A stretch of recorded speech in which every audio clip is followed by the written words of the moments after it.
Hi class, my name is Blake Dauphin, and I believe that our textbook for our class, Strategic Planning for Public Relations, does a great job immediately introducing us to the context of the book in the introduction section. The text makes a valid point that the field is changing and there is no longer a single effective answer or solution. Public relations are like any other field in relation to it being a changing workplace where we have to consistently adapt to the changes in order to operate both efficiently and effectively. The single answer standard is no longer the answer. Effective communicators have to know what, why, and how to determine the action that will lead to the most effective solution.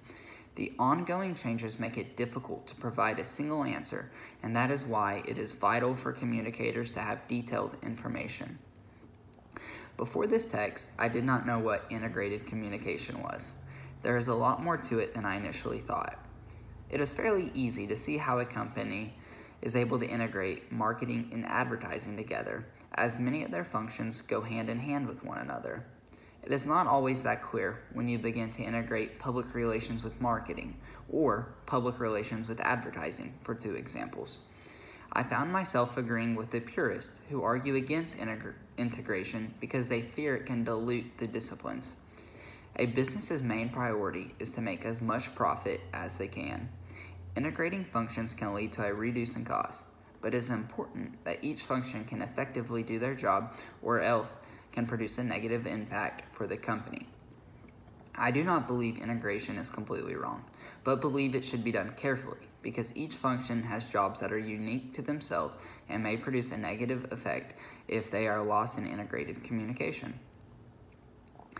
I absolutely think I have underestimated the power of communication.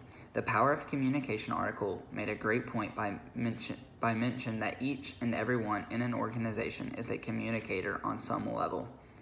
Ms. Rika, the author of the article, made some convincing points as to why effective communication could be transformative for organizations. The organizations could have a coherent voice from the top to the bottom that would be efficient and effective. I think we oftentimes think of communication as just conversing among each other, but when in reality, communication plays a very important role in our company's success. For that, I do believe we often underestimate its power. Positioning is critical in all aspects of business, whether it is applying and interviewing for a new job or trying to attract new customers.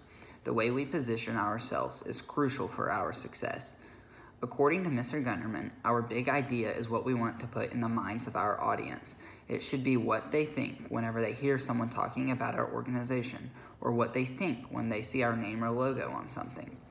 I think positioning ourselves with a powerful, big idea for our nonprofit is critical. I'm not going to say all, but at least the heavy majority of nonprofit organizations do a lot of good work that we all can agree is great.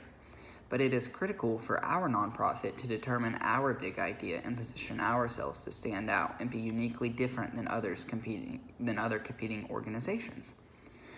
I found the role of brand in nonprofit sector article to be very interesting.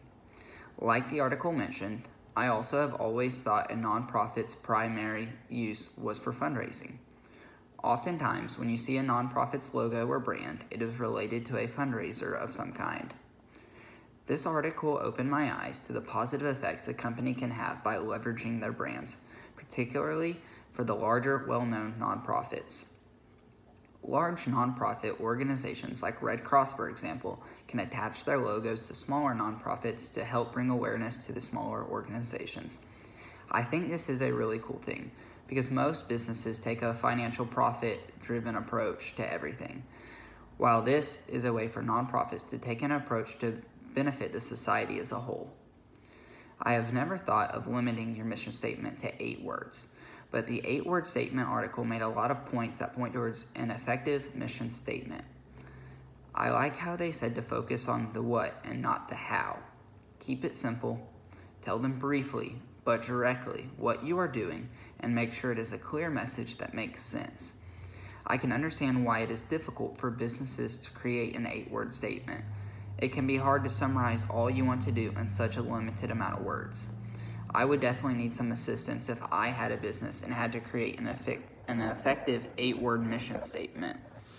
That wraps up my thoughts and reactions for this video. Thanks for watching.